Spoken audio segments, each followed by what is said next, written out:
un retour sur les probabilités conditionnelles à partir d'un extrait de sujet bac, le sujet de métropole juin 2013. Donc il s'agit de composants électriques produits dans une usine avec deux unités de production, unité A et unité B. Nous connaissons la production journalière de l'usine A et celle de l'unité A, et celle de l'unité B. On prélève au hasard un composant de la production de la journée et on s'intéresse ensuite à la probabilité qu'un tel composant présente un défaut de soudure, sachant qu'il est produit par l'unité A, ainsi que la probabilité qu'il présente un défaut de soudure, sachant qu'il est produit par l'unité B. Vous avez des notations proposées. D, le composant présente un défaut de soudure. A, il est produit par l'unité A. B, il est produit par l'unité B. Je passe sur les notations que l'on connaît. Sur la première question, on vous demande des probabilités. J'insiste, comme il s'agit de la première question, ce sont des questions où vous devez vous baser sur l'énoncé. Vous n'avez ni besoin d'arbre, ni autre chose, ni de formule. Les réponses seront quasi directes. Sur la deuxième question, vous avez un arbre et ensuite des questions sur des probabilités. Calculer la probabilité de l'événement A et D, la probabilité de l'événement B et D, et en déduire la probabilité de D. En dernière question, on retrouve une question classique. On prélève dans la production totale un composant présentant un défaut de soudure. Quelle est la probabilité qu'il provienne de l'unité A? Pour la première question, on vous demande de donner la probabilité de D sachant A. Si je le traduis, c'est la probabilité qu'un composant présente un défaut de soudure, sachant qu'il est produit dans l'unité A. Elle est donnée dans cette probabilité est donnée dans l'énoncé, ainsi que la seconde, donnée aussi dans l'énoncé. On vous demande par ailleurs de calculer la probabilité que le composant soit produit dans l'unité A. On vous donne le nombre de composants produits dans l'unité A, ainsi que le nombre de composants produits dans l'unité B. Dans l'unité A, 600 composants sont produits, dans l'unité B, 900.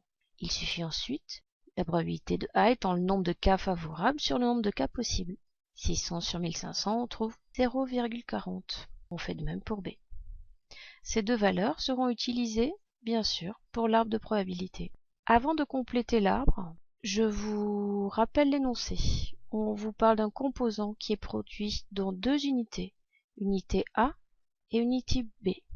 Et on s'intéresse ensuite à savoir s'il a un défaut de soudure. Votre arbre est quasiment fait. Notre composant électrique peut être produit par l'unité A ou par l'unité B. S'il est produit dans l'unité A, il peut avoir un défaut de soudure ou pas. S'il est produit dans l'unité B, il peut avoir un défaut de soudure ou pas. On reporte les probabilités de A et B directement.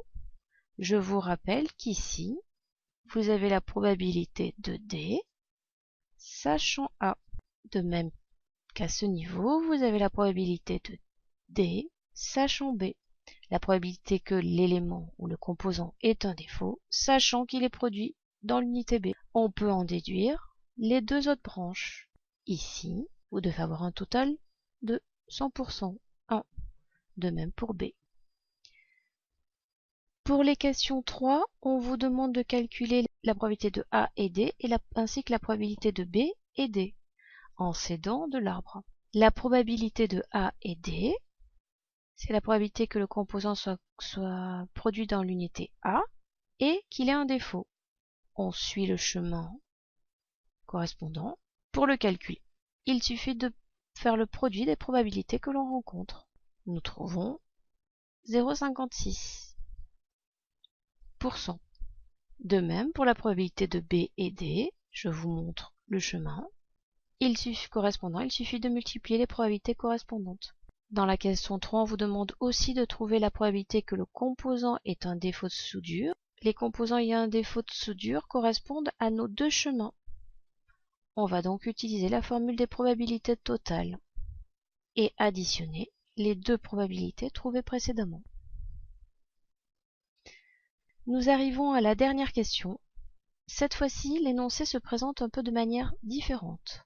On vous dit qu'on prélève dans la production totale un composant présentant un défaut de soudure. On veut calculer la probabilité que ce composant provienne de l'unité A. Dans cette partie, on s'intéresse aux composants qui ont un défaut de soudure. Parmi ceux-là, nous cherchons ceux qui proviennent de l'unité A. On peut le formuler autrement. Sachant que le composant présente un défaut de soudure, quelle est la probabilité qu'il provienne de l'unité A? On cherche donc la probabilité de A, sachant D. Cette probabilité ne se lisant pas sur l'arbre, on utilise la formule des probabilités conditionnelles. Probabilité de A sachant D, c'est la probabilité de A et D sur la probabilité de D. Je vous rappelle, ici, on retrouve au dénominateur, on cherche le groupe sur lequel on a réduit l'étude. Il reste à utiliser les résultats trouvés précédemment et calculer. La probabilité de A sachant D est donc égale à 28%. Je vous remercie.